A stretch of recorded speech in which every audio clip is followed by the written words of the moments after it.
and sound recordings. And can I advise that all attendees should not disclose any personal information of individuals, as this will infringe the data protection rights of that individual. Good evening on a very cold evening, and thank you for being here. We will move immediately to apologies for absence from the room. I have only Peter Tarrant listed.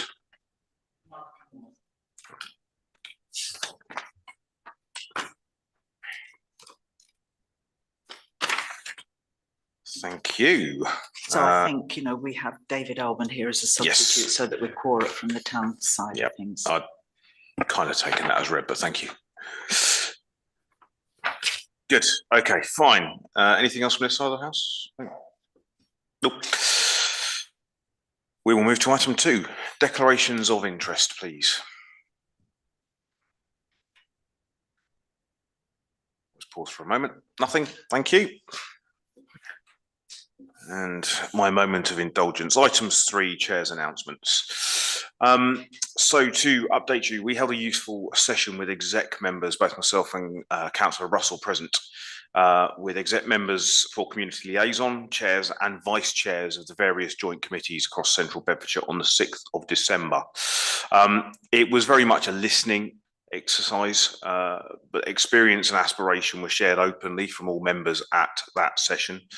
There was some valuable insight about the roles and purposes of the various joint committees across the county going forward.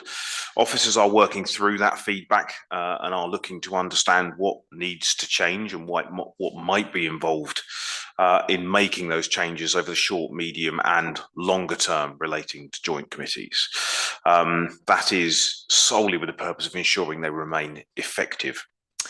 And that is effectivity in their role of community engagement and mechanisms. So this will take time, I'm told, and I will keep this committee updated and informed of any progress as that happens.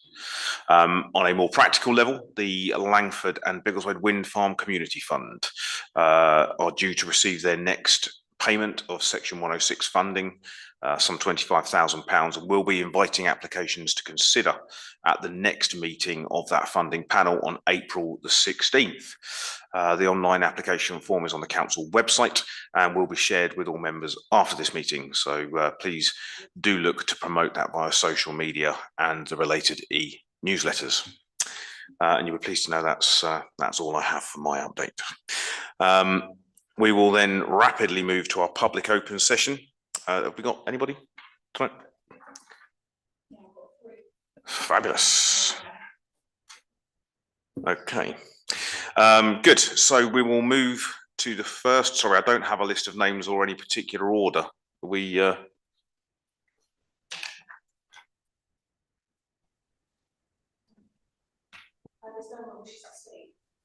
again?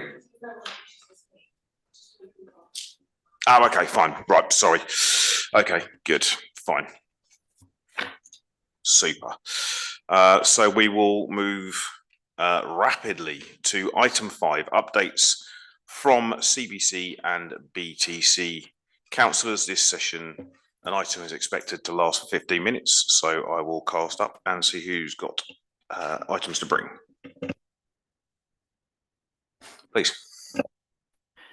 I just wanted to raise the issue of that the joint committee knows that the town council is trying to think about what should happen in the town centre, and we'll be wanting to share that with this group and others at some stage. But there are 2 key things that are absolutely crucial. One is the future of Century House, which is totally in the hands of Central Bedfordshire Council and what they want to use that for. And the second one is the buses.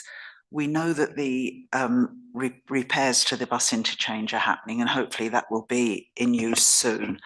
But it's critical to us whether the exit lane on the Market Square, the bus exit lane, can be closed and give more room on the Market Square.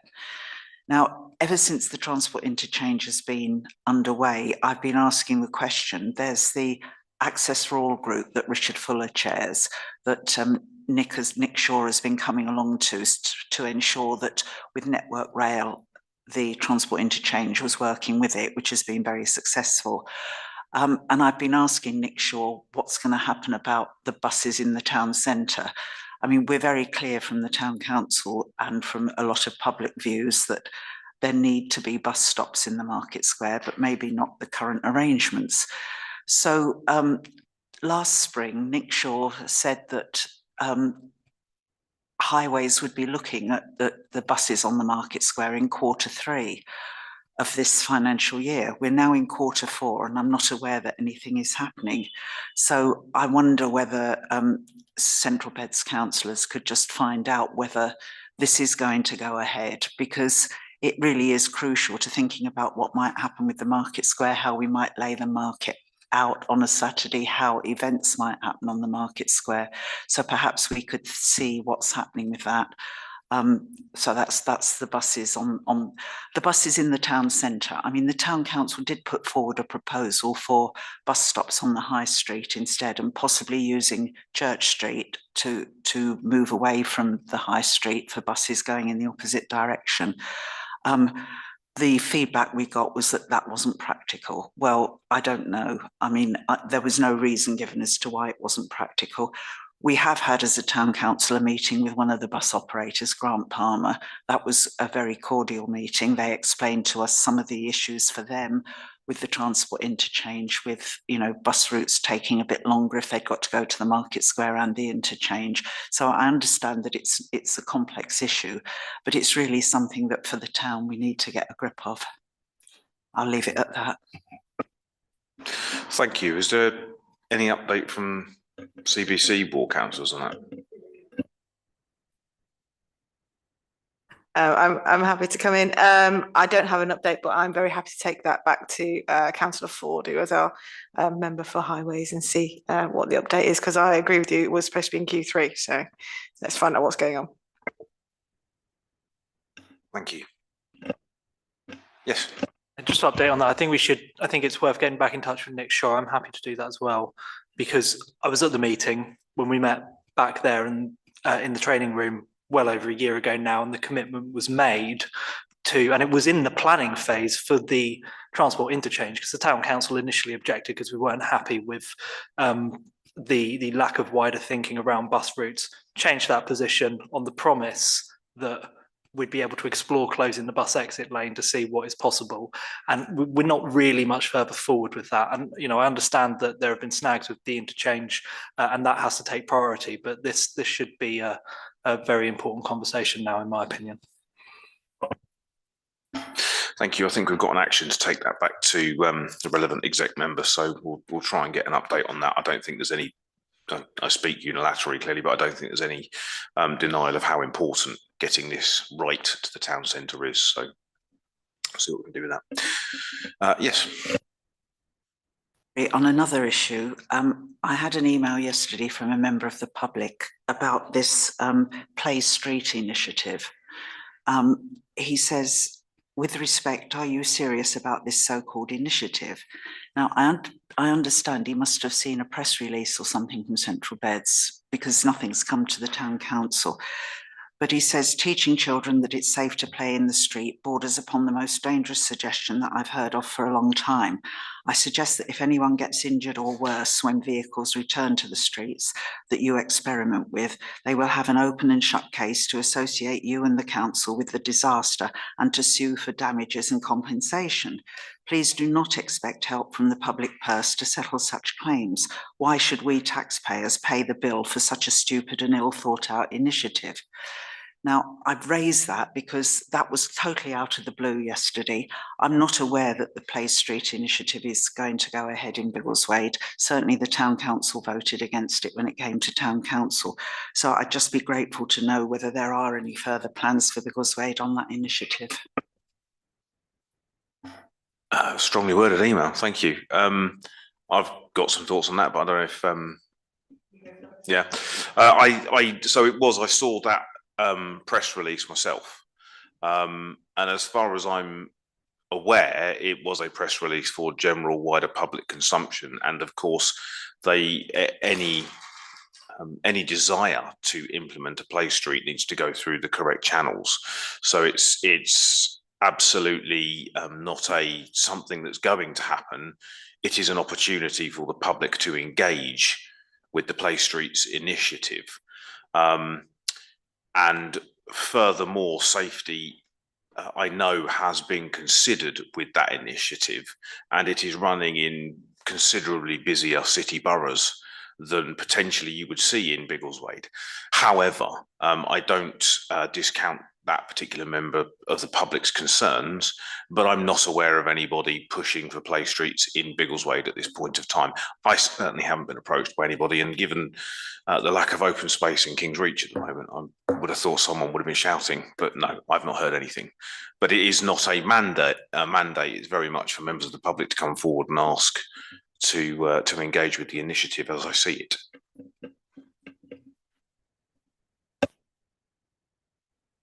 Anything else? Any other wider updates? Okay. Yeah, I think Stephen, you might want to come in there. Thank you. Yeah, just to sort of clarify on the Play Streets, it was a sort of a generic press release that came out on that, and that was in part because we were getting so many requests from different communities, different groups of families, groups of residents who are interested in taking the schemes forward, and we're actually looking to try and kind of signpost them, give them guidance to, if you want to do this, this is how you do it properly. So it's very much led by the communities. Absolutely, not every single area is perfect and or it works, and safety is a key consideration. But it's a part to try and sort of stop people going off and doing it on their own. If they're going to do it, let us advise them and guide them. And if it's not the right place, we'll say, actually, your street's not the right place for it. So I just wanted to kind of clarify that point. It's not we're going to do a Play Street in Biggleswade or wherever. It wasn't that sort of announcement.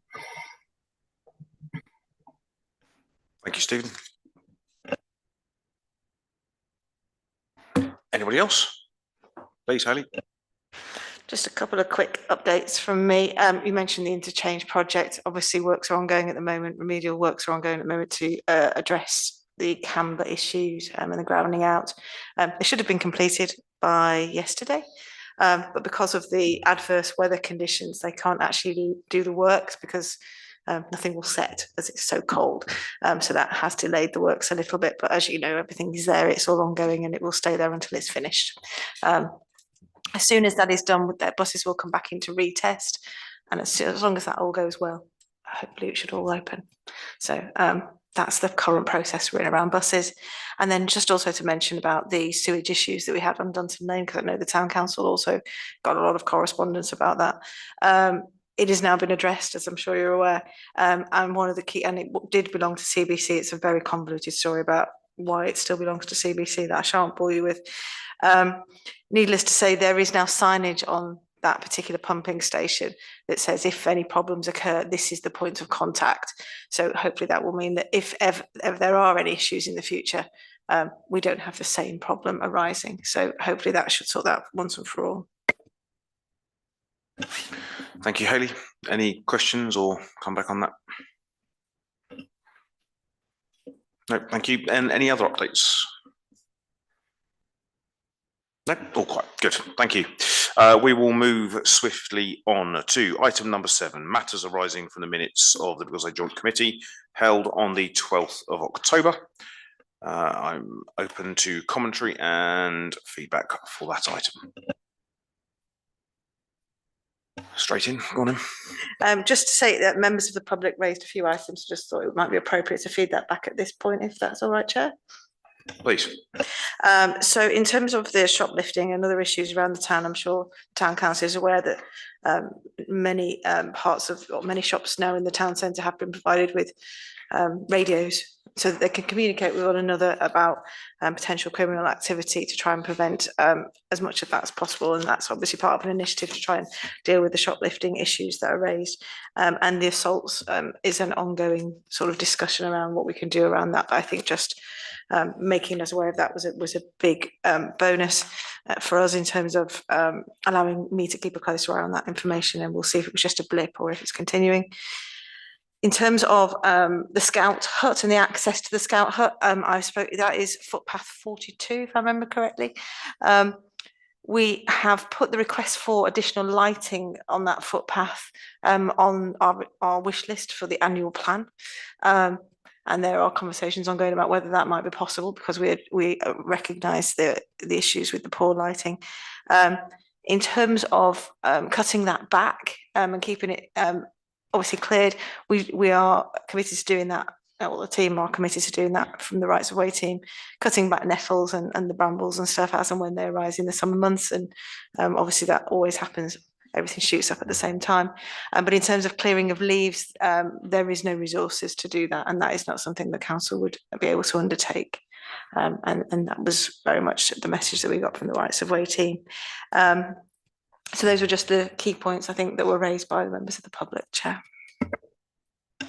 Thank you. Any other matters arising? I will pause just for a moment, just in case you haven't had adequate time to review.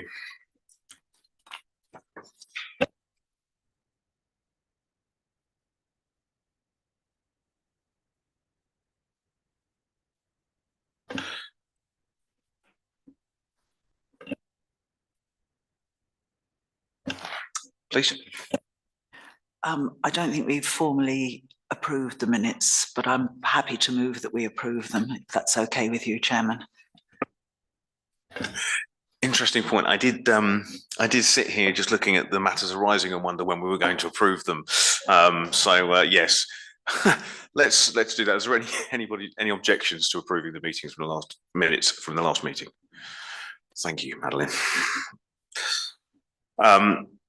One further indulgence from me was around the cutting of overgrown shrubbery on the roundabouts in Saxon Drive and Chambers Way, which was done very late November. So that has been cut back, and I am aware that the schedules are now amended, so that should be on a regular maintenance cut now. They weren't, which is why none of it was being done, but that has been completed. It was very, very late November. Go on, Hayley. I was just wondering if I could ask you to just provide an update on the lighting issues around Saxon Drive. No. Yeah, yes, it's a good it's a good update, actually, well worth happening. So slightly convoluted response, and I'll try not to bore everybody with it too much, but initially it was thought that works that had been completed by Taylor Wimpey at the Orchard Chase development to connect the zebra crossing may have caused an impact on all of the lighting on that segment of Saxon Drive. If you've been down there, you will know that the roundabout lights are out, the street lights are out, the sign lighting is out. So we asked Taylor Wimpey to come and have a look at it, and I'm pleased to say that they came out very quickly. They flicked some switches, tinkered with some lights, and everything came back on for a grand total of about 8 hours and then died again. So we came back out and did a further inspection ourselves. The lighting team, should I say, came back and did a further inspection and identified an issue with a private feed and a damaged riser. So we moved to get the riser and the feed replaced. I'm pleased to say that was done in under 7 days. And you can see the evidence of that work on the corner of Saxon Drive. Now that brought back to life all of the lights on the Baden-Powell Way, Saxon Drive, Chambers Way roundabout, including the roundabout lights, but not the street lighting down Saxon Drive. So the original idea that Taylor Wimpey had something to do with that actually holds. So it looks like there was 2 problems at play. We have resolved one of them, but not the other, and that is back with Taylor Wimpey to look at the lighting again. And I'm due an update on that this week. It does feel like a very long-running saga, sadly. They've been out for some time, but we've got about half of them back up and running, and the other half appear to be linked to something that Taylor Wimpey have done to one of the feeds down there, but we'll know more by the end of this week, I hope. Please. Not quite related, but nearly. The crossings that aren't live yet, is there any news on those? Yes, there is. So we now have all of the information we need from the developer. The highways team have all the information they've needed from the developer. That has now gone to a site approval test, which would include Luton Borough Council, because they're responsible for all of the signalling, believe it or not. So for it to be accepted and tested, it has to be done through Luton Borough Council. The request is now in on Luton Borough Council to come to the table and get that done with us. Once that's done, it then simply, hopefully, turning them on. But they are powered, they are working, they are present. We're no longer waiting on the developer for information and paperwork. We are now waiting for a site test with Luton Borough Council. I can't give you a date. I really wish I could. I can't give you a date, but we are at least moving again, because for some time it felt like nothing was happening there at all, but there has been some progress.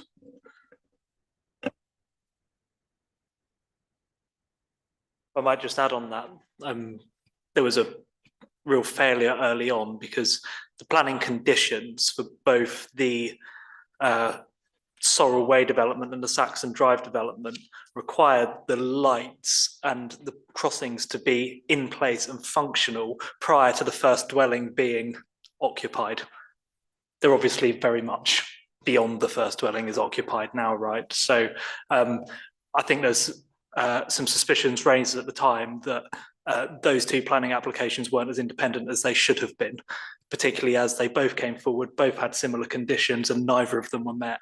And now it looks like they're going to be resolved at the same time. So I think there's a real lesson to be learned there if we see similar planning applications coming forward in a similar way in future. I think that's a fair comment.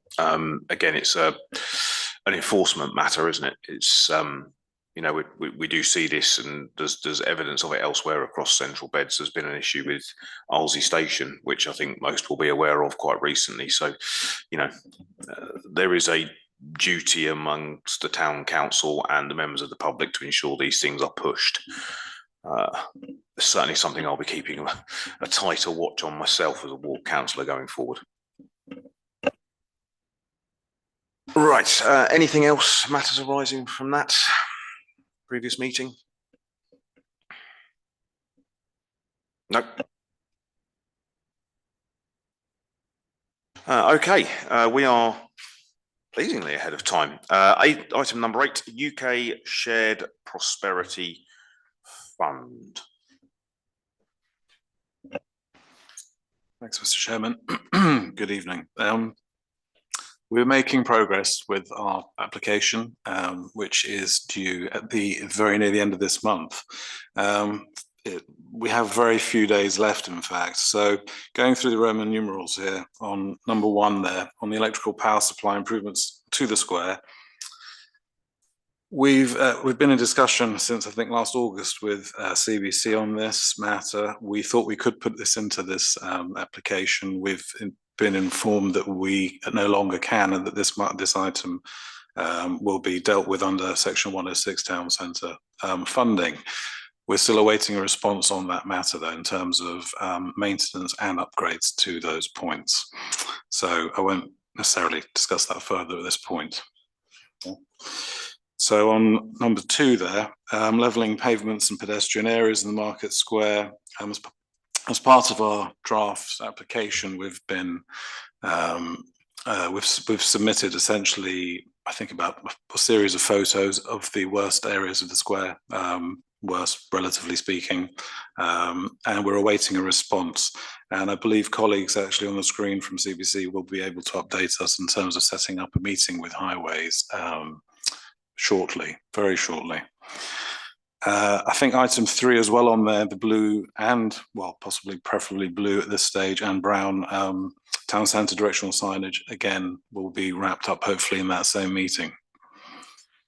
On item 4, appropriate car parking signage for the town centre, we've reached out to several, both regional and national providers of digital information signage and software and cameras and all those sorts of packages, and we're still awaiting responses on those. So although the wording here says appropriate car parking, so it could be interpreted more widely as well as that. Still up for discussion at this incredibly late stage.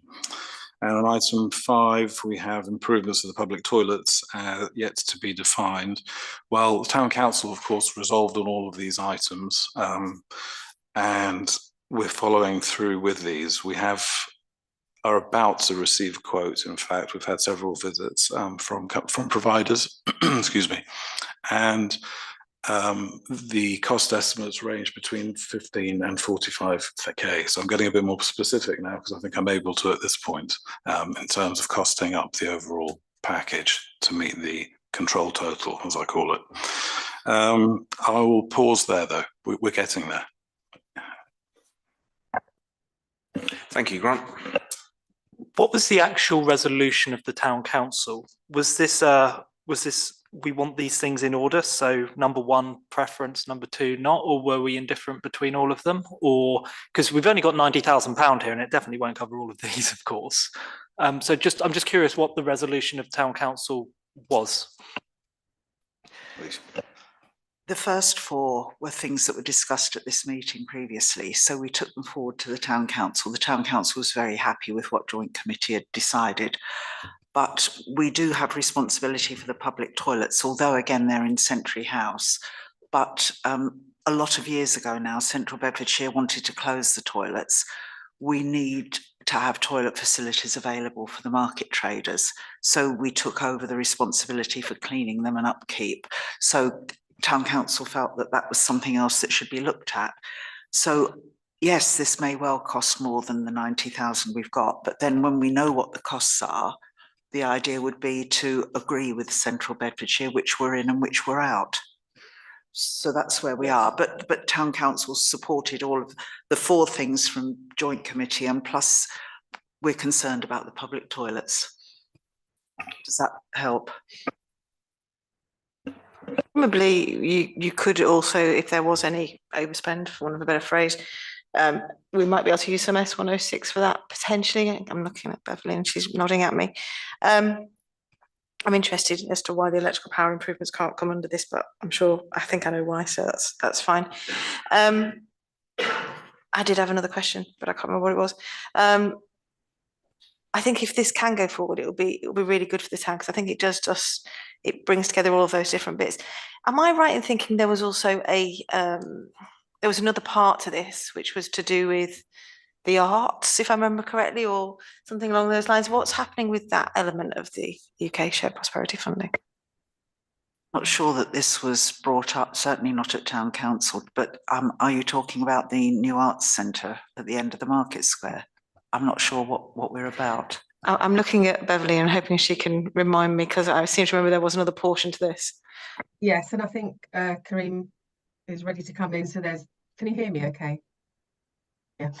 So there are 2 sides to this investment plan that we've been working on. And as you rightly say, there's the capital investment for town centres, but then there's also a small cultural fund, revenue funding to be spent next year, which Kareem, you've been discussing with Liz Roberts at CBC, haven't you, for ideas?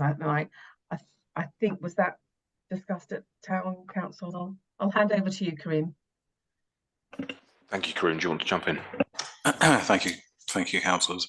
So essentially, it was briefly touched upon at one meeting, and it was kind of talked away, perhaps because the report had several items in there on culture, including cultural centre as a sort of pop-up, if you like, for 12 months. So rather ambitious things in a sense, which would fade away. There was quite a strong steer, I suppose, or push from CBC colleagues in terms of at a kind of more strategic level, that there are various events in the programme going across in other areas in other towns, and it would be still good to maintain a sort of some kind of input into those. So officers have been engaging with some providers essentially across the square in the town, wider town. I won't name necessarily, but there are others, with a possibility, if you like, of still including that in a bid. As I say, it's still highly variable. Thank you, Kareem. Hayley? Can I just ask, so I'm just thinking off the top of my head, and this might not be appropriate because it might become under capital, so I'm not sure if it's eligible, but I know, for example, the Big Theatre were very keen and don't have funds for making the Big Theatre wheelchair accessible in terms of changing the entrance point. And I'm not sure if that's something that you would want to support or whether we would rather use it for events, and whether it's possible to support it because it's capital, I would say, if it's building rather than it being revenue. But I just wanted to raise that as something that I think would make what is becoming a real focus for our community much more accessible for more people. So maybe something culturally that is useful. Maddie, please. I think we need to be clear, and I'm not clear now, because suddenly Central Beds are saying Section 106 can be used for this, it may be able to be used for that. So, you know, we've got pots of Section 106 money for the town centre, we've got this UK Shared Prosperity Fund, we've got things that might be capital that aren't eligible for that. I don't know whether Section 106 in this instance that you're talking about, it would be eligible. I mean, I can't speak for council, but I expect that council would be quite supportive of something to help the Big Theatre, because councillors have talked informally and been very supportive of it. But I think we're sort of in this mishmash of what's possible and what's not, and there are various conversations going on that haven't come formally back to town council at the moment. So I think we need to be quite clear what can be Section 106 to use that money responsibly, and what needs to be the Prosperity Fund. Thanks, Maddie. Grant. I think some clarity on this is really important, because look, it's lovely to have these pots of money, but we have to spend it responsibly. I think we also need to know the terms and what we can spend it on, what the boundaries are, because Hayley mentioned something very sensible last time about Section 106 for the town centre only being able to be spent in the town centre. If that's true, can the Shared Prosperity Fund fund the brown signage instead, for example, if that's slightly outside? I don't know. We don't know what the rules are. I think we've got to be really clear on this, how much of it is set aside for cultural stuff. If so, perhaps we can find something very focused for that. But I think we need all of this laid down, because these pots of money will go somewhere else if we don't spend it and spend it sensibly. Similar with Section 106, I'm pretty sure some of it's due to run out for the town centre at the end of this year. It was 90,000, but I think some of it's been spent now. So I really think something needs to come to the town council pretty urgently on this, because we know that, you know, getting plans in place, getting quotes, getting the money out of the coffers and into the town, however long you think it's going to take, add 3 months to it, because that's how long it normally takes. So I think we've got to crack on with this and be very, very clear about it. TCM meeting in February. It normally does, doesn't it? That's perfect then. But I think some of this needs to come to TCM. Thanks, Grant. Karen, did you or had your point kind of fallen by the wayside? Actually, I think it's been covered well at this point. Thanks. Okay. Yeah, Grant, at a meeting of the Social Care, Health and Housing Oversight and Scrutiny Committee this week, there was a very similar conversation when CBC budget was up for review there relating to social care, health and housing around Section 106. And clearly there is public accountability for Section 106. Anybody can find that on the website and see how it's categorised and whether it's allocated, unallocated or spent. But I don't think it's often quite so clear what it would cover. So if it's Section 106 funding for the town centre, what can that and can that not do? And I think it's incumbent upon the officers responsible for leisure and place particularly to make that clear to the town council as well. So I think that's something probably myself or Paul can run back into the mix and see if we can report back on next time as well. I think the town council has been somewhat confused in the past, because we've asked for Section 106 money to be spent in the town centre, and officers at Central Beds have been sort of quite reluctant to go along with what we want. And I've never quite understood why. I mean, the biggest thing in the past year or two was getting Section 106 money for CCTV, for security in the town centre.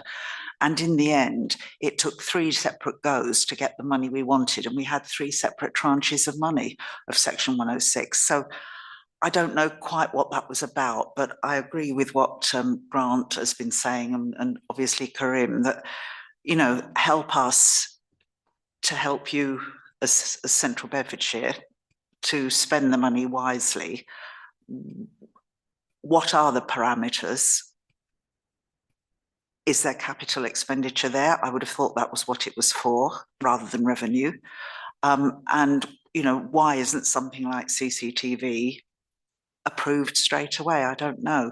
So I think there is a need for some clarity if we can get it, because we're trying to work together as 2 councils. Agreed. And I think to labour that point, the list of items we came up with at the last meeting was carried by the town council, right? So it shows already that that kind of fresh approach is having an impact, but we need to continue to break down those barriers for it to be effective, I think. So I'm happy that I'm looking at Paul, but I'm happy that we'll look at how to make it clearer, because I don't think it is often that clear from a Section 106 perspective how and where it could be spent. And the last thing I know anybody around this table wants is for that money to lapse or be given back. Zero appetite for that. So thank you, Maddie. So that's unless there's anything else, Karim, on your section. Just to say that we're accelerating as fast as we can now, engagements, and it'll be great to have a meeting with Highways and CPC very soon. Thanks. Thank you. Thank you. So item 8B would pass us back to Beverly. Thank you very much, Chair. Actually, this is about was sort of labelled as UK Share Prosperity, but it's specifically about the support that we're offering to local businesses. So if I may, I'm going to hand over to Anna, who has joined us this afternoon, to go through the presentation. I'm obviously here for any other questions you have on UK Share Prosperity. Thank you, Beverly. Do I need to share the presentation, or will it be shared on screen?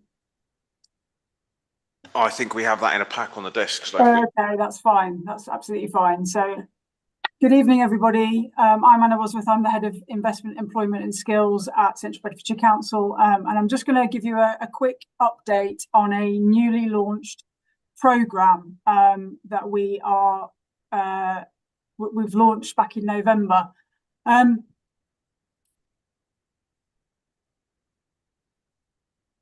Just to say, the programme is being delivered by the Business Sector and Growth team, and just to give you an update of what that team does, what my team does is we actually account manage some strategic account businesses. So our top 50 businesses across Central Bedfordshire, we're actually connecting the businesses to internal council departments, which might include departments such as the planning, licensing, and healthy workplaces, etc., to make sure that businesses get the information and the support that they need to support their ambitions to grow. We also take inquiries from a range of businesses across Central Bedfordshire and try to support them alongside a range of different partners, including the SEMLEP, Bedfordshire Chamber of Commerce, Cranfield University, and also the University of Bedfordshire, just to name a few. We regularly communicate with businesses through our Let's Talk business newsletters, which go out bi-weekly. And we've got a business-facing website called Be Central Bedfordshire, which I hope you've all seen, that provides a platform for us to promote what is going on for business, as well as dedicated marketing campaigns to prevent specific events and also funding. Next slide, please.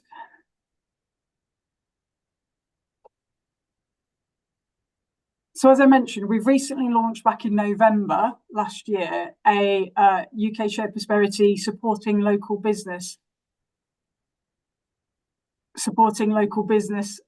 programme. This is part of a wider programme, and you've obviously just been talking about the place and communities theme. This is about supporting local business, and it's about improving the numbers of jobs and the productivity of our businesses across central Bedfordshire. Within that, next slide, please. Within that, there are 5 different interventions that we are supporting. If you want to go into the next slide, please.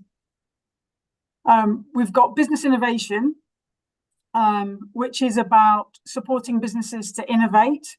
It's not about necessarily coming up with the next new thing, but it's about them innovating within their own company, making a change to a product, service, to really try and support and drive productivity. We've also then got a second tranche, which is called the business startup and entrepreneurship, and that's about supporting a new business idea. So it's supporting businesses to be, entrepreneurs to be business ready so that they can launch their new company. We've then got our business growth and scale up, which is about supporting existing and established businesses which have the growth potential within central Bedfordshire to help them to grow. They will come out with a growth plan. The next one is about supporting our businesses to export, to look at new overseas markets, and also with a grant. And then the final one is about supporting local businesses with the decarbonisation. As part of this process, they will come out with a decarbonisation plan, and there is also a grant that is linked to this too. Next slide, please. Now, the council is not delivering this on our own. We're working with we've commissioned a range of delivery partners. So the business innovation intervention is being delivered by the University of Bedfordshire, who has a wealth of knowledge and experience of delivering innovation support to businesses across central Bedfordshire. We've got Wenter delivering our business startup, entrepreneurship and social enterprise support, who are well known within the area. And then we've got Cranfield University delivering our business scale up and our business resilience, and also our business decarbonisation.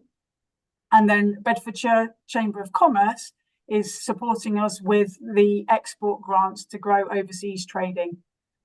And if you are aware of any businesses or would like to promote this programme, the next slide actually provides our contact details. So please do get in touch with us.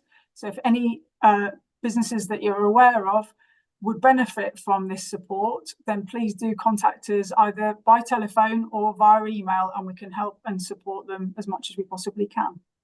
Thank you. Thank you, Anna. I will pass back to all members for any questions for either Beverly or Anna on that. Please. This all sounds very good. I'm just wondering whether the town council can help by publicising this. Would it be appropriate for either this presentation or something else that Anna or Beverly would like to give us to put it on our website and push through on social media to try and get to local businesses? Anna, did you want to come back on that one? Yes, please. Yes, please. That would be absolutely fantastic. The more we can message out, that would be fantastic. Thank you. Well, if you could send whatever you think is appropriate, Anna, to Karim preferably, because he's listening to this discussion, and then we can take it forward. Thank you. Thank you. Grant. Thank you, and thank you for your presentation. I'm big on the side of private business, so the more we do to support it, the better. Looking at slide 4, communities in place, improving community infrastructure and investing in neighbourhoods, pride in place. So I can think of some businesses that would benefit from this massively, and it's pretty much all of them on the Stratton Industrial Estate, where we have, a pocket of town which is an incredible employer with an incredible number of employers offering very large numbers of jobs. But I think what some of them struggle to do is to recruit and retain good labour and get people from other parts of the town and from the villages which surround Biggleswade into that quite tight employment hub.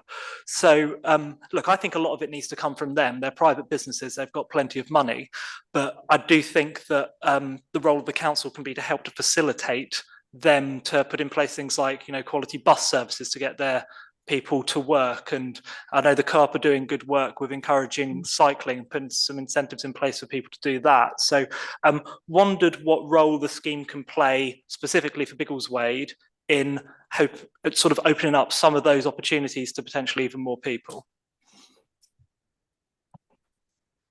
Anna, if I don't know if you had to come back to that specifically. It might be on the communities and place side, and that's actually Beverly. So I don't know whether Beverly, if you've got anything. I mean, just to say in terms of the businesses that you're talking about around Stratton, we are proactively working through our strategic account management approach with them to understand the difficulties that they face. And we have supported them as much as we possibly can in terms of recruitment, coordinating our partners, DWP, etc., to try and support that. But Beverly, do you want to comment on the specifics around UKSBF and how this might help? Yes, absolutely.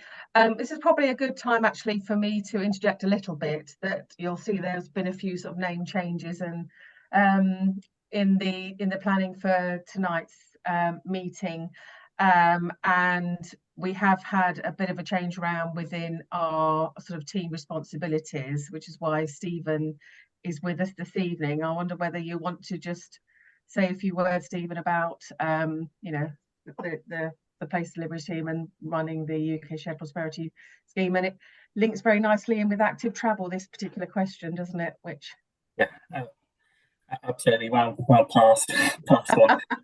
Just as some of you will be aware, Judith Barker left Central Beds Council at the start of January. So place delivery team, and including the UK Shared Prosperity Fund and socio projects, have now moved under my management. So I'll be the head of service that sits under, and Ian Berry, who I report to, is the AD responsible for now. So I'm only in sort of day 9 of getting my head around all this, which is why I'll let Beverly and Anna do the talking. But obviously there are sort of huge opportunities to better link up with my existing area of responsibility in terms of sustainability and all those sorts of things.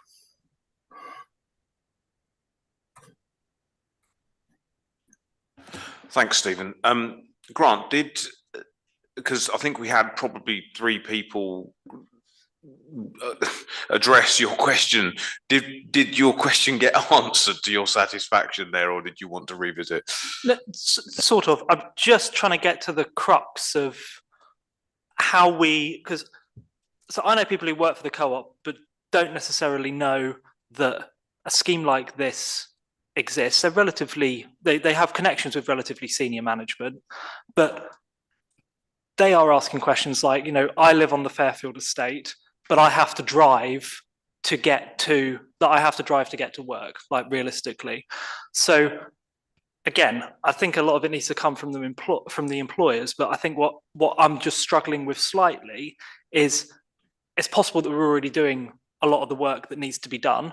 Are we publicising it enough? Is it spanning across enough of the businesses? Is it really helping them to fill their gaps in labour? I don't know yet, and I think maybe we'd benefit from this conversation again in 3 months' time when we can see perhaps a little bit more of that, and perhaps I could lay my questions out in advance. But it's answered most of my questions. It's just how we really drive this across the town and make sure that people are aware that the council's doing this work. Thanks, Grant. Stephen, I can see your hands up. I just found the raise hand button, so rather than waving frantically. What I would say is that there is a lot of work that is done around travel planning, particularly with these businesses, whether that's through the planning application process, and often it will be a planning condition, but we also go back to the sort of the long established businesses to get them to think about travel planning and how they deal with those problems. And that is the sort of the existing engagement route into that will include all sorts of things around to workforce planning and how their staff get there and things. It is quite arduous, particularly, you know, coming out of the period we have over the last sort of 3-4 years, where actually a lot of them have been concentrating on just actually kind of getting through week to week and making sure their premises are safe and things. But absolutely more we can do there. but we do have those sort of that platform to build on, and also through the business engagement work that Anna's talked about. And one thing I'll be particularly keen on is looking at how can we link all of that into things like UKSBF and other opportunities as well. So not a direct answer, but there's a direction of travel there. Thank you, Stephen. Paul? Yeah, I'd just like to seize the opportunity. I've been doing some work.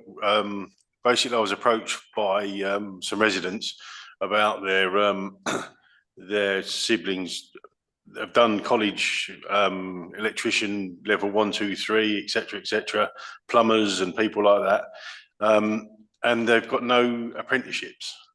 So obviously they need progression.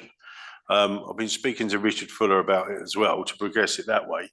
But what I'm trying to do is to link this up locally.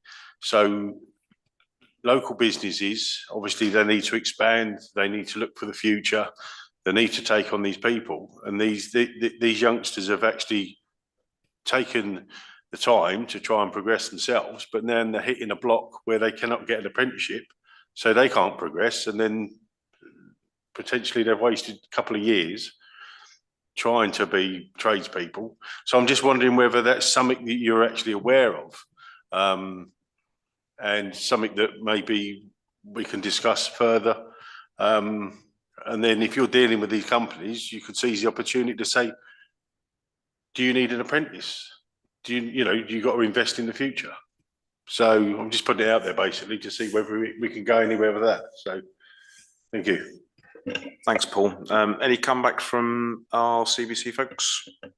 Anna? Shall I take that one? Yeah, absolutely. So we are aware of some of the issues, and we are working to try and address that. You would have seen in slide 4 that there is a strand called People and Skills, and that's not come online yet.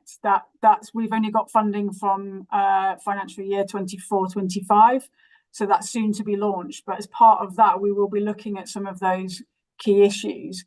In terms of the approach that you're talking about, it's known often as a sector-based work academy approach, where we go in and talk to businesses and try and help and recruit local people. That's exactly what the approach that we do take. So if there are local businesses that you're aware of that need support in apprenticeships, etc., do let them come to us and talk to us about it, and we can help and support.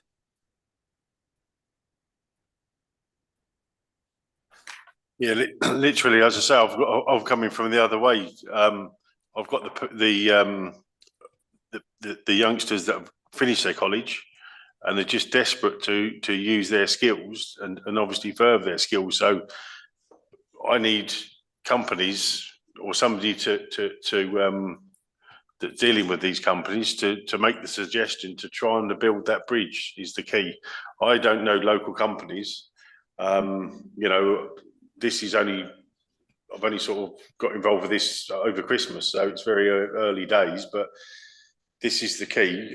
I don't want to lose these young people that have taken the opportunity or trying to seize the opportunity of a trade, and then it's just stopped. So it was somebody just to bridge the gap commercially is just the next way forward for myself and obviously these young people. So thanks, Paul. Anything else from anybody else? Madeline?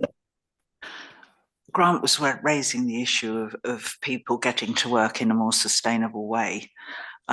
We fully supported Tritax Symmetry's planning application when they're hoping to put some money towards buses. We've had buses in the past that have been funded by Section 106, and as soon as the Section 106 is finished, usually 5 years, the whole thing collapses.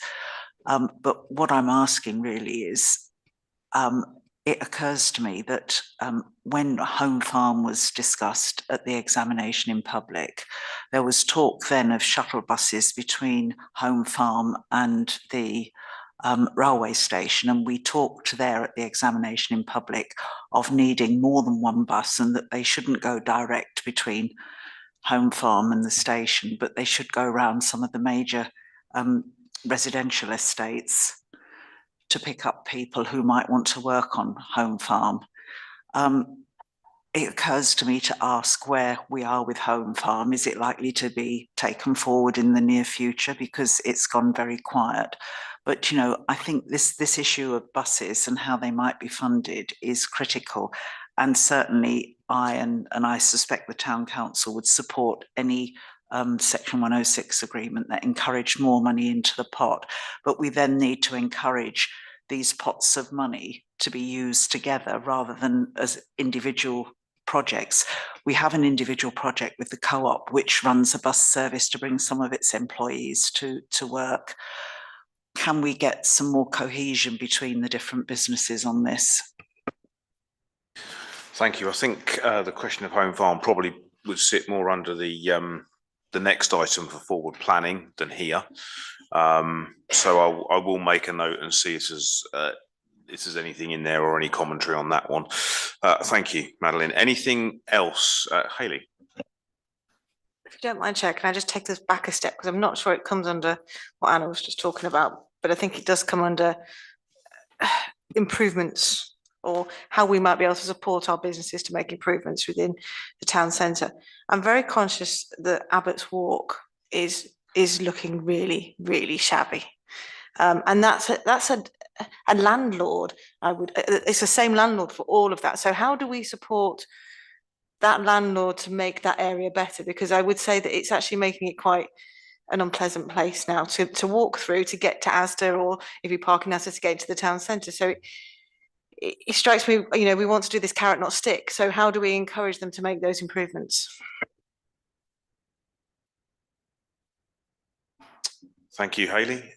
Again, I'm looking, not that you can see that, I'm looking towards the central beds officers in respect of that question.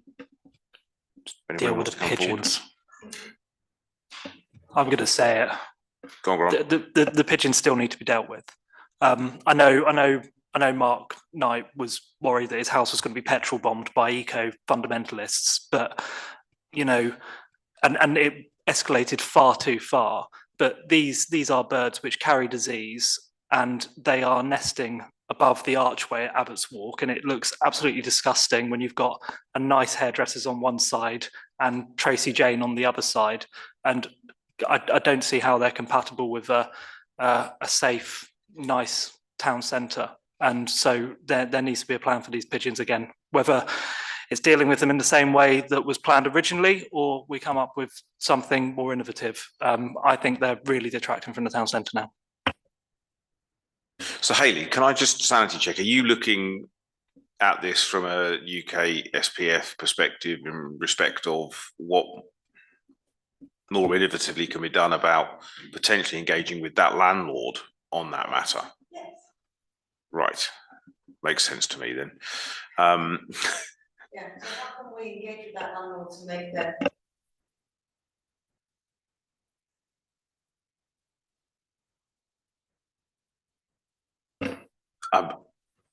I'm concerned that perhaps our officers on a call are maybe a little bit stumped by this one, but I am going to pause for a moment just to see if anybody wants to jump forward on it.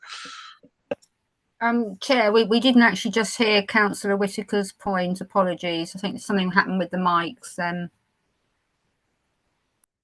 can try again. Abbott's Walk in Biggleswade, the area that is between Asda and the High Street. It's really very, very shabby. And I'm wondering how we can work with the landlord who owns all of those premises, quite a few shops, to actually support them to bring improvements to that area of the town, because it really is a key walkway between one of the key areas of parking and the High Street. So yeah, I'm just interested to know how we can support that landlord to do something about that. Stephen, please. I would say, you know, that is a really good point. Let's take that away with us. We have done things in the past. So I don't know if you remember, sort of 5, 6, 7 years ago, we had a scheme called the High Street Improvement Scheme, which involved working with businesses to improve shop fronts and things. So that might be something. I'm also aware of in towns like Dunstable and things where we've used enforcement actually. So there's a fine line there, and obviously some landlords will just happily take rent and they don't really care about the condition of properties, whereas others are really diligent and they're trying their best. So let us take that away. It's probably something that we could consider and put into the mix for next year's UK SPF, and how we approach that, and whether we say, well, let's put an emphasis on that or not. But ultimately, we will put together a range of options, and it will go to our members to say, well, this is the direction you want to go, want us to go down. But I think that's a fair point. It is. I think the other thing, the carrot is obviously desirable, but on the other hand, particularly the bins as well. And I understand that the council is not responsible for emptying those bins, as far as I'm aware, because they're on private land. It's the landlord, right? So from an environmental health perspective, again, other things that we've touched on as well. Obviously, carrot first, but maybe there's a backup option there as well from environmental health perspective. But like I say, backup. Thanks, Grant. Anything else for this agenda item, please? No. No, then I will close item 8 and thank our attendees and officers for your contribution. I think that was quite useful, and I look forward to an update on some of those actions carried forward. Thank you. We will move to item 9, CBC forward plan. This is embedded in the document. It is quite lengthy. I think potentially we might want to consider how we better. I think this is a useful thing for us to do, but I think we might want to consider how we better do this in the future, because it creates quite a lot of reading. However, I will open the floor to questions with Grant.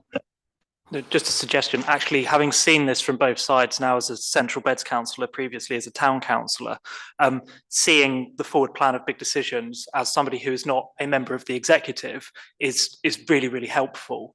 And so perhaps it's something that the town council would like to think about, because when I was a town councillor particularly, we did make similar decisions at similar points in the year, and then we had other strategic priorities in between those times. I think if the town council had something similar, potentially a bit slimmer, we could start to see where things are aligning between our councils and really start to get this committee being just a tad more strategic. So I don't know that that's something. I think a lot of the work's probably already been done. I've seen a lot of the tracking spreadsheets that the town council officers maintain. It's just getting it into a format that is digestible for us, and then I think we can compare, contrast, and have a forward view for what's coming up at our next committee meeting in a few months' time. So I think we should keep this as an agenda item and hope that the town council can overlay some information with that as well. Thanks, Grant. Helen? I think the trouble with this list is there's some strategic policies that obviously apply to the whole of Central Bedfordshire, and it's trying to understand exactly how they might impact Biggleswade, and therefore which it might be useful for us to know more about.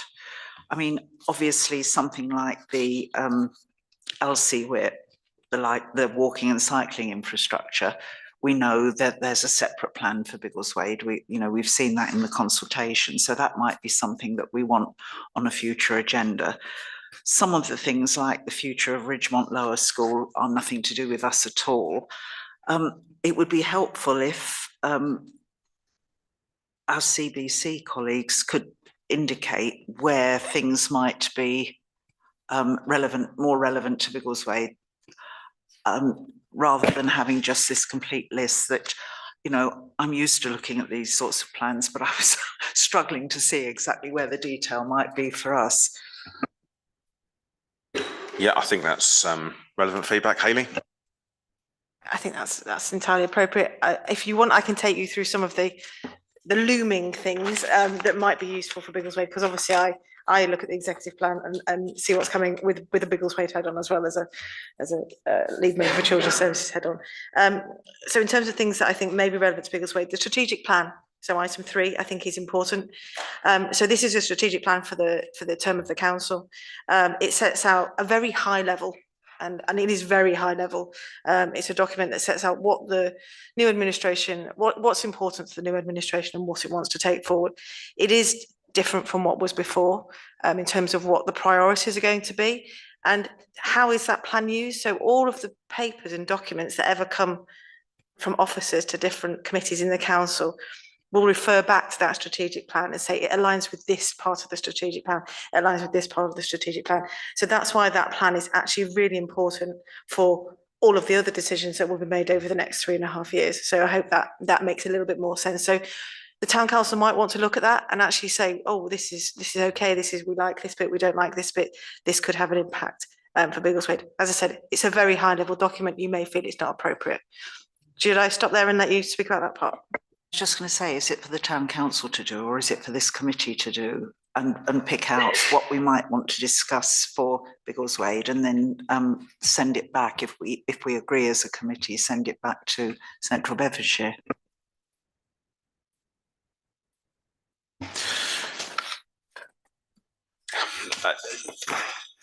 Kind of venturing an opinion of my own here is, for this to be effective for us, it really does need, rather than a list of sort of 30 strategic priorities for Central Bed Council Exec, it needs to boil down into the items that impact Biggleswade specifically, and where we as a joint committee want to influence that strategy. What I'm struggling with, and I'm looking at Sarah and Karim, but what I'm struggling with on that basis is how we sort the wheat from the chaff to ensure we don't burn a lot of time talking about the wrong stuff. So please, Karim. Thanks, Mr. Chairman. So just a very simple point could be on a 5-point sort of scale, sort of high to low in sort of, I know, but I appreciate the subtleties of, you know, something being sort of incredibly low, high priority for impacts, do you know what I mean? But something we never sort of consider. So yeah, that's sort of initial thing, maybe just a sort of or a more strategic way of looking at it still. But we just take out the bits that aren't relevant to Biggleswade, right? That's, yeah. Just first one. Take them out. And if there's only if that leaves a list of 0 one month, then that's okay. At least we know that. But if it's kept as a standing agenda item, then we can have some confidence that when big things come along, I don't know whether Home Farm might form one of these decisions at one point. At least we get prior warning of that, so we can start to work together months in advance, right? I think Sarah has her hand up there. Yes, Sarah, open to your thoughts here as well, please. Yeah, so apologies. I think really we should have been a bit more helpful to the committee and put a covering report as to how this committee might want to use the forward plan of exec decisions. But I do, so apologies for that, and I can bring a report next time and set out some options. But what was in my mind was the discussion you had last time, and this desire to be a more strategic and a more forward-looking committee, and not to necessarily sort of get bogged down in the weeds, as it were. That a starting point might be to look at, well, what decisions has Central Bedfordshire got to make over the next calendar year, and where might we as a joint committee want to try and be more involved and influence not how those decisions are taken, but influence what is considered as part of that decision making. So Councillor Whitaker quite rightly has pointed out the strategic plan is coming forward on the 6th of February. It's obviously a bit difficult to get that to you now and start discussing it. But I would suggest, and I hope I'm not upsetting the CBC councillors, but if there were particular things that both either you as a joint committee or as a town council felt really strongly, then now's your chance to share that with the CBC councillors, who will have that in their mind when they are making a decision on the strategic plan. So that's how I felt you might want to deal with some very imminent decisions that CBC is going to make. But going forward, the later ones, I can't remember off the top of my head, sort of October, December time, there might be some very specific decisions that CBC is going to take that you really want to know more about, or you really want to influence, either as a joint committee or as a town council. And I can take that away, communicate that back to officers to factor that into some of the engagement or the consultation that they're doing prior to that decision. So there was sort of 2 or 3, and I think in the first instance it was to get familiar with that forward plan, what it is, what its purpose is, and then think about, well, which ones am I really interested in? How can I ask the influence of CBC councillors to take that message back into the decision making? But more importantly, identify those really longer term ones in advance, and I can do work with the relevant officers to, ask them to come along to a joint committee and share a bit more.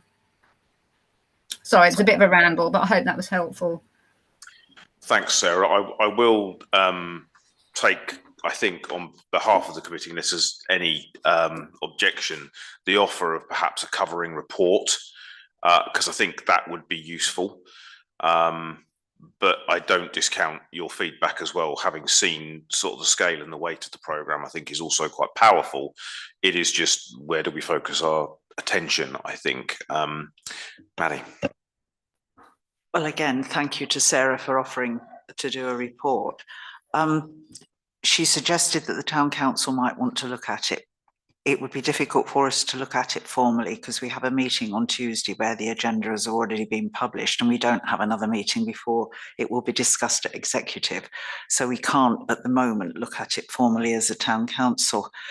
I'd like to make another point about the impact that Central Beds has on Biggleswade, because I think you have more assets, CBC has more assets in Biggleswade than anywhere else in the area. So any plans that CBC has got for assets in Biggleswade are very important to us. And so perhaps that's something that we could look at a future joint committee, in as much as Central Beds are able to share the plans. I do understand there'll be commercial confidentiality, but there is still quite a lot of land that CBC owns. Is it going to be developed? How might it be developed? Is it for business use, commercial use, or is it for residential use? And again, that's where I think Home Farm comes in. I mean, that is such a huge development for the town and such an opportunity for employment. And then we've had other suggestions that might be alongside that. There was a proposal at one stage to have a petrol station, or whatever it's going to be, this now, EV charging and all the rest of it, but with somewhere for lorry drivers, with facilities for them to be fed and use facilities off of the A1. I mean, there's all this sort of stuff been swirling around in the background for several years now. I'd be interested to know what the new Central Beds wants to do with some of this. Yeah, I think the challenge is, as you rightly said in your first element, that you end up looking at the stuff that's immediately on this list, and the forward plan is clearly starting from now. Where our influence is most effective is the long-term stuff, the stuff that sits really towards the back end of that report and into the years going out from it. Otherwise, we get right back into tactical decision making again, which is where I think we've agreed we don't want to be. Has anybody else on the ward council side got some thoughts on that, Hayley? I just thought if I could just mention one of the other items on here, it might give us a bit of clarity on how this might work, if that's all right, Chair. Please. Number 2, commissioning of youth services, something that is very close to Councillor Tranter's heart. I may have been asking questions on that in a moment anyway. So commissioning of youth services. So this is going out for recommissioning. So at the moment, Groundworks provide this service across Central Bedfordshire. It was provided for 3 years with a possible 2-year extension. They've chosen not to take the 2-year extension. And so this is now coming to recommission that service. And I mean, it's not been published yet, but I can tell you there are 8 options on that paper for different ways that could work. One thing that was mentioned to me that I have to admit I wasn't aware of until it was mentioned to me was that in the south of Central Bedfordshire, the town and parish councils run the youth services. And in the north of Central Bedfordshire, CBC run the youth services. Now, while it's not included in this paper, this is just a recommission for the next couple of years. Longer term, they may be, and I'm talking 3-4 years down the line, there may be an opportunity, if the town council were interested, to think about running the youth services for Biggleswade as Dunstable and a lot of the other towns do. So I think that's something that, I'm very happy to share with you, but that you as a town council might want to consider. Is that something? Do you actually have the capability of doing that? Is it something you would want to do as a town council? That's a big shift for Biggleswade Town Council to take on something like that. But it also has lots of advantages in terms of bringing in that younger voice and that younger element to the town council. So there's loads of pros and cons, they're not to go into now. But I just think longer term, I think that's something that, and that is longer term, the town council could consider. Thanks, Annie. Coming back on that, if I may, I'm just smiling at this because lots of years ago I was responsible for the youth service in the county council. Long ago. I think it's something that might be considered. Obviously, as you say, it's longer term. We are just about to set our budget for the coming year, and it certainly doesn't include anything of that. But I think what would be useful if we're going to consider that is to understand exactly what Dunstable and Leighton Buzzard are doing. And of course, they are twice the size of Biggleswade, but Biggleswade is growing fairly rapidly, although at the moment, what's in the local plan is all on hold for both principal sites in Biggleswade. So we have grown a lot in the last 10 years, and it may be something that we could think about taking on, but I think we need to understand exactly what that means. So if we could have an officer report or something to this committee to talk about what youth services might be provided locally, then we would understand more and we could take something back to the town council. So if perhaps, Sarah, just some examples of what they do in some of the other bigger towns would be, I think that'd be really useful because, like I said, I wasn't aware, and it's exactly down county council lines that it's split. I wasn't aware about that split. And I think when you realise it can be done in a different way, it maybe does offer opportunities. It is longer term though, I'm not going to lie, it's not this year, it's not next year, it will be at least year 3 or 4. Can I ask, so in the south of the district, if you want to call it that, so that was previously South Bedfordshire. So how is that funded from a town and parish council point of view? I can be very honest with you, David, and say I don't understand how the two different models work at the moment. So I would also be very interested to understand a little bit more about how it could work, because I think it's an interesting idea. It's definitely a hot topic, and I think again it leads straight into that strategic discussion space, doesn't it? So I think if we're happy to table a presentation or report for the next meeting on how we know that might be working elsewhere, that gives us all something more to consider and take back to Biggleswade Town Council as well, right? Thank you, Haley, for that one. Good topic.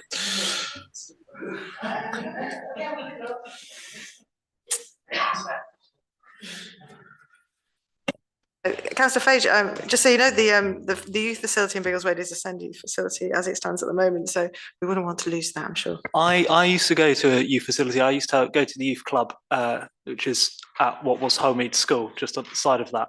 And my dad informs me that is where he met my now stepmum when they were together before my parents. And there was me sort of 40 years later at the same one. So it's got a rich history, and it'd be great if we can get some of that back. And just for the record, it was a very long time ago I was there. I am older than I look, so yes.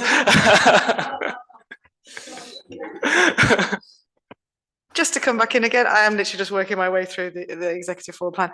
The LC whip, you mentioned that earlier. I think I would be saying to you as a town council, I know that you've submitted your comments on the LC whip, but I would say look at the paper that comes to the executive, and this is really difficult because that paper doesn't get published till the week before the executive, and then how do you see what's in it? I don't know how we overcome that, Sarah. I don't understand. But you might want to consider that a member of town council might wish to attend executive to make sure that your points are heard, if that is particularly important to you as a town council.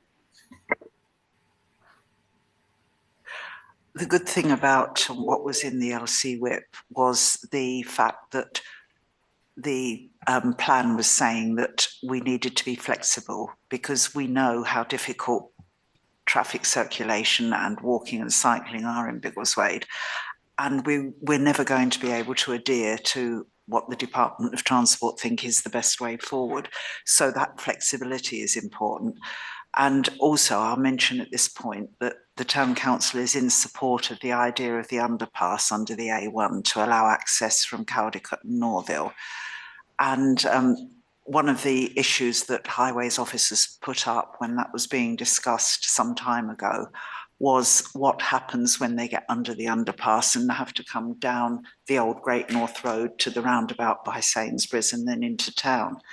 And, you know, if we can be flexible on that, find a way forward. But what I don't think we would want in the town is just people to start saying, well, we can't have any parking, we've got to have separate cycle lanes, you know, It's just maybe not practical on some of the roads we've got, and we've got to try and find a compromise.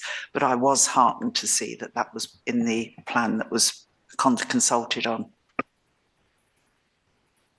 And just to be clear, that the things that are in the LC whip are there so that when a planning application comes forward, that's where the S106 around transport strategy will be focused. So it really is that blueprint for future planning. So it really is crucial, I think, for the town. Just another quick one that I'd just like to raise attention to. The Public Space Protection Order 24 to 27, item 22. This is for use in parks and our recreational spaces. You can use it for ensuring that dogs are kept on leads, automatic dispersal orders, so it might be useful for Franklin's Park, for example. It's normally designated for certain spaces within the region, and it does give powers so that actually people can be moved on quite quickly. So again, that's something that you might want to look at in a bit more detail as a town council, particularly to protect some of our green spaces, you know, from antisocial behaviour. Certainly, we've had so many problems at Franklin's Recreation Ground that, yes, that is something that's important for us.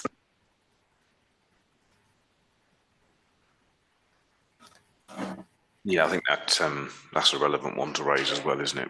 Given that particularly.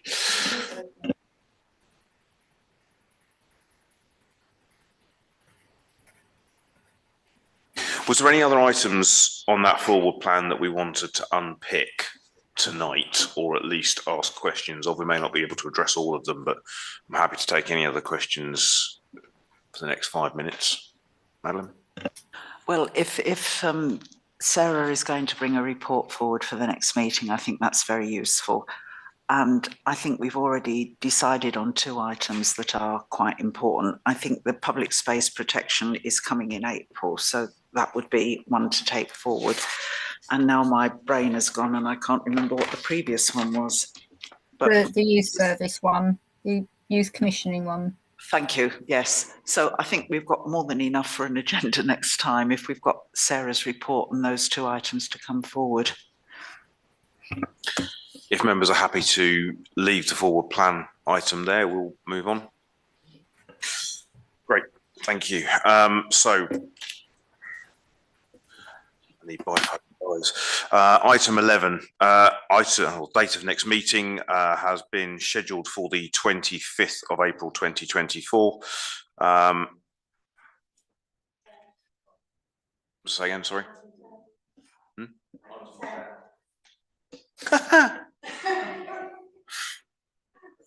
It's been a long day. You have my apologies. Feels that way already, doesn't it? Yeah. We'll actually do the correct next item, item 10, Biggleswade strategic town priorities. So this is the discussion on items informing section 106 planning and alignment to BJC priorities. I will open the floor to questions here as they come in, but I will also nod back to your question around home farm, Madeline, for this item as well. Ron? Just to stress, I think in terms of section 106, I know the clock is ticking on some of it for the town centre, and given the conversation that we had that there's no point repeating under item 8 about the UK Shared Prosperity Fund, I think it's really important now that we get real clarity over what the parameters are for that, and that we start to, as Madeline said, price some of it up, see which pots of money are appropriate for which, and really get that prioritisation. And hopefully some of that can come out of hopefully the next TCM with a little bit of luck. So I don't know that we can have the conversation tonight, but it's good that we've tabled this and sort of raised it this evening. I think it's a good use of this meeting and agenda, frankly, to raise some of that. Thank you. I almost don't know where to start with the strategic town priorities, because it's a bit like, it's huge, isn't it? There's so much, and it's difficult as well, because I've currently got my head full of CBC strategic plan and thinking I want to align the two together, and I think that's a huge piece of work. So I suppose for me, this comes down to, and I don't know, do the town council have a strategic plan? Not in the same way that Central Beds does, no. That might be something I think, a bit like Grant mentioned earlier, that the ability to align what Central Beds is doing with what the town council is doing would be made easier if we had two documents that, you know, were written in a similar approach, if you like. Because I could get into the weeds on this item really easily and say, well, what about this and what about this? But it feels like if we're talking about strategic town priorities, what's important to the town in the next 3 to 5 years? For me, it's about joining up the retail park area and all of that area with the town centre, defining what each area is meant for. But I think this kind of comes into work you've either done or are doing. So this is where I'm struggling to, if you wanted me to get into the weeds, I'd like to talk about what we're going to do about the Market Square trees, because I think that's really important. And that does tie in with what happens to Century House. What do you want to do with the Market Square? All of that aspect. So, but it is very finer detail. And I feel like this should be a bigger strategic conversation. I think, you know, what we're trying to do with what we're calling our vision for the town centre is to get to this point where we know what we need to ask for, because it will be a vision. We won't have any money to do any of it. So it's a case of what money comes along, whether it's section 106 or whether it's other things like the Shared Prosperity Fund, when central government suddenly gives pots of money down the line. And I've said it before, so I apologise, but when Bill Grimsey came to the town, you know, the one who did the reports for the government on high streets, he spent a day here, and the key thing that stuck in my mind from that was he said, know what you want to do, and when the pots of money come along, you can do it. So we're trying to get to that stage of knowing what we want to do. And obviously we can't do what we want to do without working with Central Beds. But we've had a workshop at the beginning of the month. We've sort of looked at various issues. We know what some of the problems are. We haven't got to a point where we're taking any decisions yet. There's been no formal report to town council. So I can't give any more information on that, but we are trying to get to the point where we can then say, yes, and this is what we need for, if there's section 106 money available. So I agree with you that we need that, if you like, strategic plan, but it needs to be further than the, round than the town centre. I think it's something, Karim, that we should take back and see if we can get to the point of putting some of the stuff that, because I think probably town councillors have got some idea of what needs to be done that we could put down on paper. It won't be quite the same as Central Beds, and it won't be all the policies, this, that and the other, but a list of, beginning to put a list of what our priorities are, I think is something that we should be doing.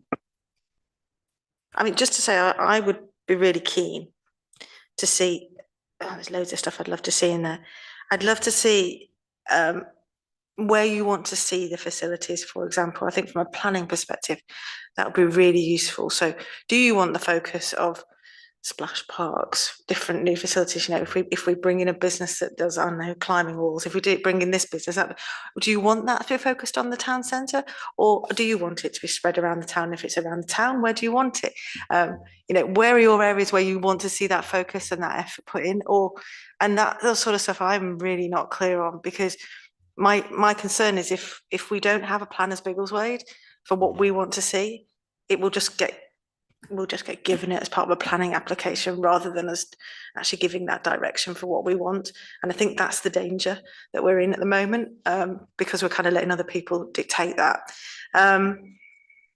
So yeah, and in terms of Section 106 funding, there is going to be more coming forward. So it is about making sure that the town knows what it wants. Yeah, interesting. Thanks, Ali. Cliff, sorry. Sure, thank you. Just thinking that in terms of the strategic town priorities for the town as a whole, rather than just the centre, a starting point, or one of the starting points, I would have thought would be the neighbourhood plan. Given, okay, has its faults, as pretty much any plan does, but one of the things that it does have is evidence of community engagement, community support for it. And so some of the priorities that are within those policies, within that neighbourhood plan, I would have thought would be a good starting point. Agreed, yeah. Madeline? Thank you to Cliff for raising that point. But I mean, if you're talking about land planning, it is in the neighbourhood plan that we need more allotments. So we need land for allotments. It's not an immediate priority, but it will be as the town grows, that we're actually going to need more cemetery space. So that's something else to worry about. So there are some big things like that that will certainly be outside of the town centre. You didn't mention your own area of our green wheel. Our green wheel is very important to the town. So we would want that improved and safeguarded as much as possible. So yes, there are things that we can sort of make a list of that are important. Some of the things we could take forward sooner rather than later. But, you know, we've worked with central beds in the past, and at one point with the Land East development, there was going to be a facility for our football club that hasn't got a ground at the moment, but it was also going to be possibly netball facilities. It was going to be the splash park you mentioned, with decent parking, with a clubhouse which had a room that could be used for events as well as bar and all the rest of it. So that was all being discussed with officers at central beds. Who knows where we're going at the moment now that we've got new people running Land East, but that is still something that is a possibility. So there's things that if we think about it enough, I think we can put a list together of what needs to happen. I think getting those priorities is important, because sometimes it's what we then say don't do. Like, because we can all come up with little pet projects on our own in our silos and think, oh, this is a nice thing to do. But sometimes they can end up taking up a huge amount of time, not just at committee level, but for officers as well. And if we have our priorities that we're comfortable with, and our various plans tied into things like the neighbourhood plan and various other strategic priorities, then other stuff can sort of exist on the periphery a little bit. And if it comes up, great. If it doesn't, at least we know sort of broadly where we're going with things. But I do think understanding that assets portfolio and the land we have in the town is so important, because we don't have a lot. We don't have a lot of the parish that isn't developed or protected. Thanks, Grant. Kelly? Final thing from me, one thing I would really like to see is how we work to tie together the different areas of the town. And Gareth and I have spoke about this before. If you live on Kingsreach, for example, and the same was going to be said of Land East, I'm sure, and you have reasons to come into the town centre. It's got the banks, it's got most of the churches are near the town centre. There is a reason to come in. If you live in the main town, why do you go to Kingsreach? And I think it's that making our different areas within Biggleswade destinations for probably different reasons, but that will create that connectivity between the different areas within the town. Because at the moment, I don't need to tell you, it's Old Town versus New Town. You know, Kingsreach is almost like a separate space, and we need to be unified and all actually, you know, one Biggleswade, not three different Biggleswades, which is where we're in danger of going. So how we tie those together, I think, is really important, and I think it comes down to creating destinations in each area. And that's going to be hard for Kingsreach because most of it's already built. But I do think there is possibilities. I think that was the greatest concern of the town council when Kingsreach was first developed. We were worried about it being a separate community and how were we going to integrate people. And we were very concerned that for a time there were people who never came into Biggleswade. Part of what we're doing is trying to have events on the market square that will draw people in from all over the town. We're looking at this sustainable corridor for certainly for walking and cycling and maybe for minibuses in the future. And I and others walked the possible route and looked at it and looked at what the problems were with highways officers and you know, I don't know how much of that work has been taken forward at Central Beds. It's not easy. There are all sorts of problems, but we need to make it as easy as possible for people to walk from the houses in the east. And it's going to be even worse when Land East is developed because it's even further.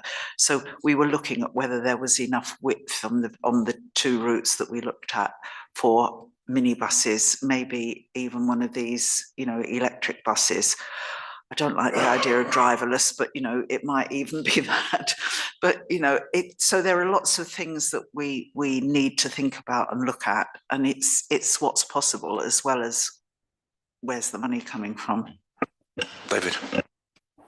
Yeah, well, I was going to raise a point, but it's kind of just been raised. But yeah, it's the Kingsreach area is already there, so it's very difficult. But we have got this potential development east of that, which is even further from the town centre, which is on completely the other side of what is now Biggleswade. So what you were saying, Hayley, about having destinations, I mean, that's much more important for that area. There's a big road separating the two areas, so that needs to be addressed in some way. I'm not quite sure how that will be done. But yeah, if we can have more destinations. Madeline was mentioning the potential for a sports area. That would be one of those destinations that would attract people from the rest of the town to the new development. So yeah, anything like that which makes the destination, as you were saying, would be very welcome. And I think that comes down to our responses to planning applications, to local plans, to all of those things, is making sure that we get that in, because we can fight it from a CBC side and kind of put those views. But I think your responses to those applications should be making sure it includes those really key strategic elements as well, rather than just, we don't like this because it looks a bit ugly. You need to be saying it also doesn't have that destination within it, or X, Y, or Z. And I think that's how we can start to do that together. I think that will be the key. Of course, you've got your football pitches soon coming to Kingsreach, which actually will make it more of a destination. So there are reasons to go to Kingsreach. It also has a very good coffee shop. But there are reasons to go there. But I think, yeah, we missed the boat there in terms of creating something that would drag people from the main town into Kingsreach. I was encouraged by the document. Now, I can't for the life of me remember what it's called, but it was the document that was recently out for consultation about what can be included in a Section 106 agreement. And we did do a detailed response to that.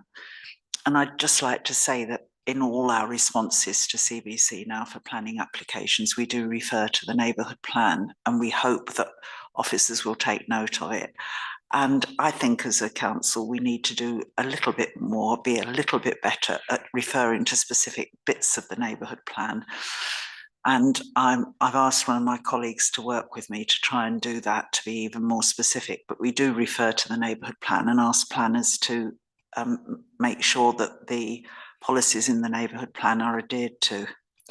So yes, there's always things that we can improve on doing, and hopefully we will. Thanks, Madeline. We are starting to run towards the next item. Conscious we've discussed quite a lot there in a short amount of time. So the minutes will probably require a little bit of review in terms of kind of actions and where people's thinking lays. I think given Land East and our desire to be a bit more strategic, I'm of the opinion, given certain layers of intelligence, that we're unlikely to see any meaningful build occur at Land East until probably the mid to early part of next year. I believe there's an intention to submit reserved matters. I would think likely 5 to 6 months time. I don't know, I'm not speaking on their behalf, but that's what I kind of expect, possibly later. Given that, and that we know the Section 106 funding pots are allocated, I do still believe we have the ability within this joint committee to influence where that may and how that may be spent under those pots. So again, I think that's something else we might want to consider as an item for the next meeting. Given some of the things we've talked about as priorities in the neighbourhood plan, I still think there is opportunity there. And that's far enough out for us to be able to start talking to both developers and officers about driving. So maybe we table that for the next agenda. We'll have a bit of a detailed review. Anything else before we close that? Good, thank you. I will actually read the next item in the right order, which is item 11, date of next meeting proposed for the 25th of April. Any feedback or issues from members on that? Are we to the Orchard Centre? I think we said we would try and alternate. I'm happy to move between the two still. Karim, you're pulling a face. Subject to no booking. Yeah. Indeed, but yes. If we move with an appetite for the Orchard pending availability for an evening meeting again, I'm just making sure that no one objects to that. Nope. Good, thank you. Which brings us to the exempt session due to start at 8:45. Yeah, I don't think we've got anybody left on that shouldn't be, but we might need to do something with the webcast, so bear with me.